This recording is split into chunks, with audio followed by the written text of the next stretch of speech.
ಅನೈತಿಕ ಸಂಬಂಧಕ್ಕೆ ಅಡ್ಡಿಯಾಗಿದ್ದ ಮಹಿಳೆಯ ಪತಿಯನ್ನ ಬೇಕರವಾಗಿ ಕೊಲೆ ಮಾಡಲಾಗಿದೆ. ನೆಲಮಂಗಲದ ಮಾಚೋಹಳ್ಳಿಯಲ್ಲಿ ನಡೆದಿರುವಂತಹ ಘಟನೆ ಇದು. 35 ವರ್ಷದ ವಿಜಯ್ ಕುಮಾರ್ ಕೊಲೆಯಾಗಿರುವಂತಹ ಯುವಕ. ವಿಜಯ್ ಕುಮಾರ್ನನ್ನ ಮಚ್ಚಿನಿಂದ ಮನಬಂದಂತೆ ಕೊಚ್ಚಿ ಧನಂಜಯ್ ಅಲಿಯಾಸ್ ಜೈರಾಮ ತಂಡ ಕೊಲೆ ಮಾಡಿದೆ. 10 ವರ್ಷದ ಹಿಂದೆ ಆಶಾ ಜೊತೆ ಮೃತ ವಿಜಯ್ ಕುಮಾರ್ ಮದುವೆಯಾಗಿದ್ದ. ಪತ್ನಿ ಆಶಾ ಜೊತೆ ವಿಜಯ್ ಕುಮಾರ್ ಸ್ನೇಹಿತ ಧನಂಜಯ್ ಅಕ್ರಮ ಸಂಬಂಧವನ್ನ ಹೊಂದಿದ್ದ. ಅಕ್ರಮ ಸಂಬಂಧ ಮಾಹಿತಿ ತಿಳಿದು ವಿಜಯ್ ಕುಮಾರ್ ಗಲಾಟೆ ಕೂಡ ಮಾಡಿಕೊಂಡಿದ್ದ. ಆದರೆ ನನ್ನೊಂದಿಗೆ ಸಂಪರ್ಕ ಬಿಟ್ಟರೆ ಕುಟುಂಬವನ್ನ ಸರ್ವನಾಶ ಮಾಡುವುದಾಗಿ ಆಶಾಗೂ ಎಚ್ಚರಿಕೆಯನ್ನ ನೀಡಿದನು. ಸದ್ಯ ಪತಿಯ ಕೊಲೆ ಸಂಬಂಧ ಪತ್ನಿಯನ್ನ ವಶಕ್ಕೆ ಪಡೆದು ಪೊಲೀಸರು ವಿಚಾರಣೆಯನ್ನು ಮುಂದುವರೆಸಿದ್ದಾರೆ. ಕೊಲೆ ಆರೋಪಿಗಳ ಪತ್ತೆಗಾಗಿ ಶೋಧ ನಡೆಸುತ್ತಿದ್ದಾರೆ. ಮಾದನಾಯಕನಹಳ್ಳಿ ಪೊಲೀಸ್ ಠಾಣೆಯಲ್ಲಿ ಕೇಸ್ ದಾಖಲಾಗಿದೆ. ಅಡಿಕೆ ತೆಂಗು ಸಸಿಗಳ ಮೇಲೆ ಕಿಡಿಗೇಡಿಗಳ ಕ್ರೌರ್ಯ ಘಟನೆಯೊಂದಾಗಿದೆ. ಇದು ಮಂಡ್ಯದ ಕೆಆರ್ಪೇಟೆ ತಾಲೂಕಿನ ಕರೋಟಿ ಗ್ರಾಮದಲ್ಲಿ ನಡೆದಿರೋದು. ಕೆಆರ್ಪೇಟೆ ತಾಲೂಕಿನ ಕರೋಟಿಯ ರೈತ ನಾಗರಾಜ್ ಎನ್ನುವರಿಗೆ ಸೇರಿದಂತಹ 2 ವರ್ಷದ 30 ಅಡಿಕೆ 20 ತೆಂಗು ಸಸಿಗಳನ್ನು ನಾಶ ಮಾಡಿದ್ದಾರೆ.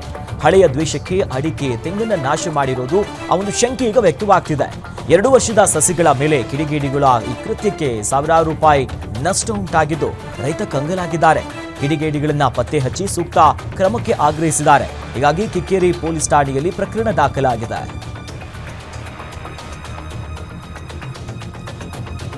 ಕ್ಷುಲ್ಲಕ ಕಾರಣಕ್ಕೆ NW ಕೆಎಸ್ಆರ್ಟಿಸಿ ಚಾಲಕನ ಮೇಲೆ ಪುಡಿ ರೌಡಿಗಳು ಪುಂಡಾಟವನ್ನು ಮೆರೆದಿದ್ದಾರೆ.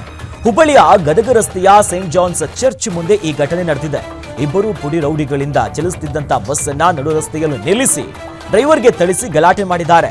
ಬಸ್ ನಿಲ್ಲಿಸಿ ಗ್ಲಾಸ್ ಅನ್ನ ಒಡೆದು ಬಸ್ ಅನ್ನ ಹತ್ತಿ ಅವಾಚ್ಯ ಶಬ್ದಗಳಿಂದ ಡ್ರೈವರ್ಗೆ ನಿಂದಿಸಿದಂತ ವಿಡಿಯೋ ಸೋಷಿಯಲ್ ಮೀಡಿಯಾದಲ್ಲಿ ಸಿಕ್ಕಾಪಟ್ಟೆ ವೈರಲ್ ಆಗಿದೆ. ಇನ್ನು ಕೇಶವಾಪುರ ಪೊಲೀಸ್ ಠಾಣೆಯಲ್ಲಿ ಪ್ರಕರಣ ದಾಖಲಾಗಿದೆ.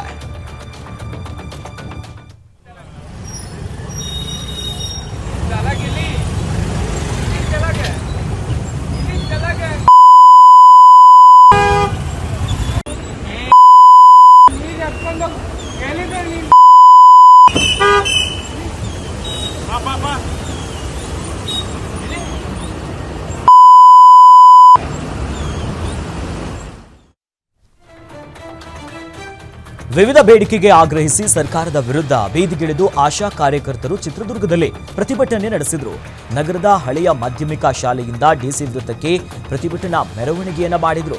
ಜನಸಂಖ್ಯೆಗೆ ಅನುಗುಣವಾಗಿ ಆಶಾ ಕಾರ್ಯಕರ್ತರನ್ನ ಕೈಬಿಡಬೇಕೆಂಬ ಸರ್ಕಾರದ ಈ ಯೋಚನೆ ವಿರುದ್ಧ ಡಿಸಿ ವೃತ್ತದಲ್ಲಿ ಮಾನವ ಸರಪಳಿಯನ್ನ ರಚಿಸಿ ಆಕ್ರೋಶವನ್ನ ಹೊರಗಾಕಿದ್ರು. ಇನ್ನು ಆಶಾ ಕಾರ್ಯಕರ್ತರ ಗೌರವ ದಿನ ಹೆಚ್ಚಿಗೆ ಮಾಡಬೇಕು ಅಂತ ಈ ಸಂದರ್ಭದಲ್ಲಿ ಆಗ್ರಹಿಸಿದ್ರು.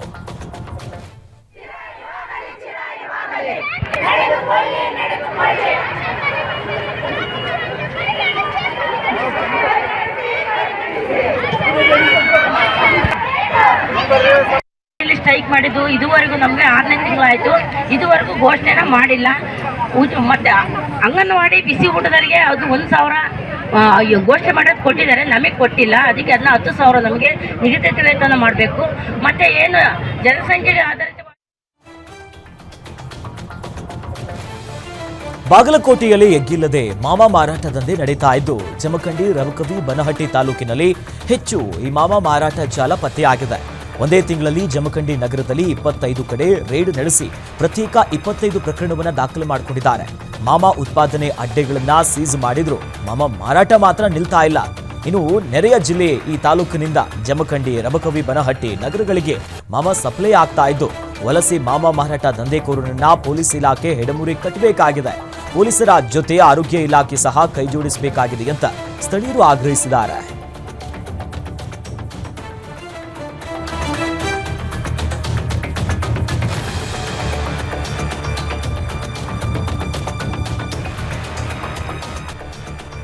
ಗಣೇಶ ಚತುರ್ಥಿ ಹಾಗೂ ಈದ್ ಮಿಲಾದ್ ಹಬ್ಬದ ಹಿನ್ನೆಲೆ ಮುಂಜಾಗ್ರತಾ ಕ್ರಮವಾಗಿ ಧಾರವಾಡ ಜಿಲ್ಲೆಯ ನವಲಗುಂದ ಪಟ್ಟಣದಲ್ಲಿ ಪೊಲೀಸರಿಂದ ರೂಟ್ ಮಾರ್ಚ್ ಅನ್ನು ನಡೆಸಲಾಗಿದೆ.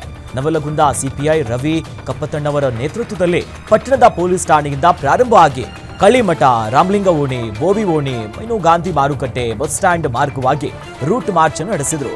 ಗಣೇಶ ಚತುರ್ಥಿ ಹಾಗೂ ಈದ್ ಮಿಲಾದ್ ಹಬ್ಬದಲ್ಲಿ ಯಾವುದೇ ಅಹಿತಕರ ಘಟನೆ ನಡೆಯದಂತೆ ಮುನ್ನೆಚ್ಚರಿಕೆ ವಹಿಸಿದ ಪೊಲೀಸರು ಎಆರ್ಎಫ್ ಮೀಸಲು ಪಡೆಯಿಂದ ಜನಜಾಗೃತಿಯನ್ನ ಮೂಡಿಸಿದರು.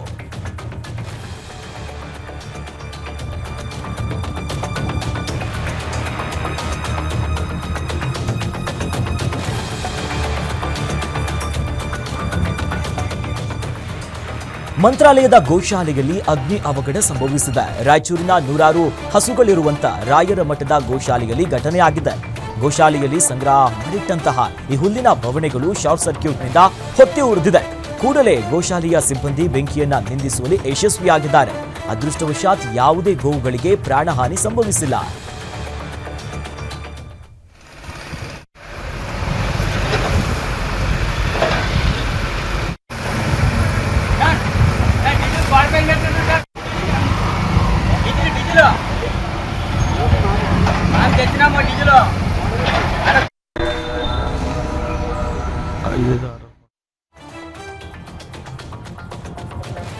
ರಾಗಿ ಖರೀದಿ ಕೇಂದ್ರದಲ್ಲಿ ರಾಗಿಯನ್ನ ಖರೀದಿಸಿ ರೈತರಿಗೆ ಹಣ ನೀಡದ ಹಿನ್ನೆಲೆಯಲ್ಲಿ ರೈತರು ರಸ್ತೆಯನ್ನ ತಡೆದು ಪ್ರತಿಭಟನೆ ನಡೆಸಿದರು. ಮಂಡ್ಯದ ಮದ್ದೂರು ತಾಲೂಕಿನ ಕೊಪ್ಪದಲ್ಲಿ ಮದ್ದೂರು ನಾಗಮಂಗಲ ರಸ್ತೆಯನ್ನ ತಡೆದು ಸರ್ಕಾರದ ವಿರುದ್ಧ ರೈತರು ಸಿಡಿದೆದ್ದಿದ್ದಾರೆ. ಹಣ ನೀಡದ ರಾಜ್ಯ ಸರ್ಕಾರದ ವಿರುದ್ಧ ಧಿಕ್ಕಾರವನ್ನ ಕೂಗಿ ತಲೆ ಮೇಲೆ ಬಾಂಡ್ಲಿಯನ್ನ ಹಿಡಿದು ರೈತರು ಆಕ್ರೋಶವನ್ನ ಹೊರಗಾಕಿದ್ರು. ರೈತರ ರಸ್ತೆ ತಡೆಯಿಂದ ಕೆಲಕಾಲ ಸಂಚಾರ ವ್ಯವಸ್ಥೆಯಲ್ಲೂ ಕೂಡ ಅಸ್ತವ್ಯಸ್ತ ಆಯಿತು.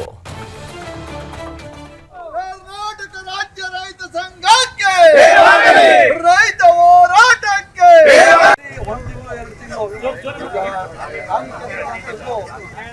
ರೈತರಿಗೆ ಅನ್ಯಾಯವಾಗ್ತಾ ಇದೆ. ಈಗ ಹೊಡೆದಿರ್ತಕ್ಕಂಥ APMCಗೆ ಇನ್ನೂ ಬದಲಾವಣೆ ಮಾಡಲಿಲ್ಲ.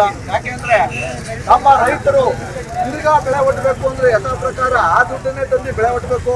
ಮುಂಗಾರು ಸ್ಟಾರ್ಟ್ ಆಗಿದೆ. ಎಲ್ಲ ಇರುವಂತಹ ಹೆಣ್ಮಕ್ಳು ಹೊಡಬೇಕಂತ ಹೋಗಿ ಗಿರ್ವಿ ಇಟ್ಟು ನಾವು ದುಡ್ಡನ್ನ ಹೊಡೆದಿದ್ದಾರೆ. ಮೈಸೂರಿನಲ್ಲಿ ಡ್ರಗ್ಸ್ ಫ್ಯಾಕ್ಟರಿ ಪ್ರಕರಣಕ್ಕೆ ಸಂಬಂಧಪಟ್ಟಂತೆ 100 ಕೋಟಿ ಡ್ರಗ್ಸ್ ಸಿಕ್ಕ ಬೆನ್ನಲ್ಲೇ ಪೊಲೀಸರು ಅಲರ್ಟ್ ಆಗಿದ್ದಾರೆ. ತಡರಾತ್ರಿ ಮುಂಡಿ ಮೊಹಲ್ಲಾ ಉದಯಗಿರಿ ಠಾಣಾ ವ್ಯಾಪ್ತಿಯಲ್ಲಿ ದಾಳಿ ಮಾಡಿ ಪೊಲೀಸ್ ಕಮಿಷನರ್ ಕೇಸ್ ದಾಖಲಿಸಿದ್ದಾರೆ. NDPS ಕಾಯ್ದೆಯ ಅಡಿಯಲ್ಲಿ 6 ದೂರನ್ನ ದಾಖಲಿಸಿ 71 ಮಂದಿ ಅನುಮಾನಾಸ್ಪದ ವ್ಯಕ್ತಿಗಳಿಗೆ ತಪಾಸಣೆಯನ್ನು ನಡೆಸಿದ್ದಾರೆ. ಕಲಬುರಗಿಯಲ್ಲಿ ಮಳೆಯ ಆರ್ಭಟ ಮುಂದುವರೆದಿದೆ. ಇನ್ನು ಚಂದ್ರಂಪಳ್ಳಿ ಮತ್ತು ನಾಗರಾಳ ಜಲಾಶಯದಿಂದ 2500 ಕ್ಯೂಸೆಕ್ ನೀರು ಭೂಗಾವತಿ ನದಿಗೆ ಬಿಡುಗಡೆಯಾದಂತಹ ಹಿನ್ನೆಲೆಯಲ್ಲಿ ಇಲ್ಲಿನ ಈ ಗರಗಪಲ್ಲಿ ಭಕ್ತಂಪಳ್ಳಿ ಗ್ರಾಮದ ಸಂಪರ್ಕ ಕಲ್ಪಿಸುವಂತ ಸೇತುವೆ ಮುಳುಗಡೆಯಾಗಿದೆ. ಈ ಹಿನ್ನೆಲೆಯಲ್ಲಿ ಭಕ್ತಂಪಳ್ಳಿ, ಈರಪಳ್ಳಿ, ಇನ್ನು ಬುರಗಪಳ್ಳಿ ಸಂಚಾರ ಬಂದ್ ಆಗಿದೆ. ಇನ್ನು ಬಹಳ ಬಿರುಗಾಳಿಗೆ ರಸ್ತೆ ಮೇಲೆ ಬೃಹತ್ ಗಾತ್ರದ ಮರ ಕೂಡ ಉರುಳಿ ಬಿದ್ದಿದೆ. ಹೀಗಾಗಿ ಚಿಂಚೋಳಿ ಮತ್ತು ಚಿಮ್ಮಂಚೋಳ ರಸ್ತೆ ಸಂಪರ್ಕ ಕಡಿತ ಆಗಿದೆ.